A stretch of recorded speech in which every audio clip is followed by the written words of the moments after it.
喂，大家好啊，又係我哋 Photoshop 啦。今次咧繼續咧教呢一個執相。咁咧，大家咧請跟住書啦，去開咗呢一個 Sunflower 1嘅圖片。開咗之後咧，咁咧我哋就用呢一個教呢個叫滴灌工具。好啦，咁我哋先講咗呢一個叫前景顏色同背景顏色。好啦，前景顏色係咩咧？如果我哋平時畫一啲嘢咧，呢一個就係根據你前景顏色嚟畫嘅。咁如果我哋攞嚟擦一啲嘢，咁呢個咧就根據佢嘅背景顏色嚟做嘅。好啦，咁點樣修改個前景顏色同背景顏色呢？咁我哋通常咧都會用到呢個滴灌工具嘅。咁啊，滴灌工具就係攞翻畫面上面嘅顏色。好啦，例如我畫面我想前景咧變做黃色。跟住咧，背景咧，我撳一撳呢個反轉掣，跟住再揀翻個背景係藍色嘅藍色背景。好啦，咁跟住我哋又再反翻轉去。好啦，咁依家我哋寫嘅字咧就係黃色嘅，之後我哋擦膠擦嘢咧，我哋擦翻藍色啦。咁咧就可以根據翻，有時咧你想我唔想要呢啲咁嘅白雲喎，咁我又想同個背景一樣樣，咁我就用一個背景啦，擦咗佢。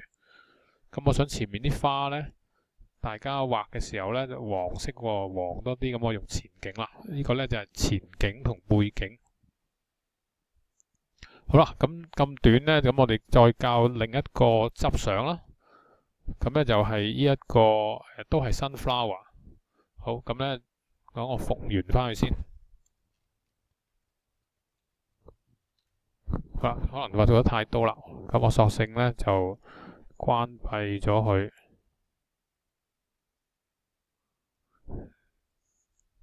開翻個 Sunflower 出嚟。好啦，咁咧執相咧繼續用，都係影像調整啦。咁啊，大家經常性都會去呢一度啦，執相嘅話，咁咧今次咧就揀調整裏邊嘅色相飽和度。咁你咧又係好簡單咧。呢一個推嚟推去呢，就會改咗唔同嘅顏色噶啦。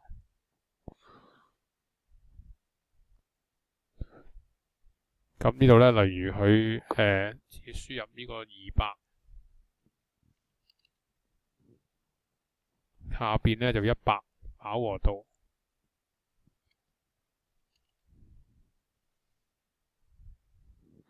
咁啊上色。咁咧就改咗成幅圖嘅顏色啦。好，咁咧呢個操作實例5同6咧都係就咁睇完嘅啫，唔需要交嘢嘅。拜拜。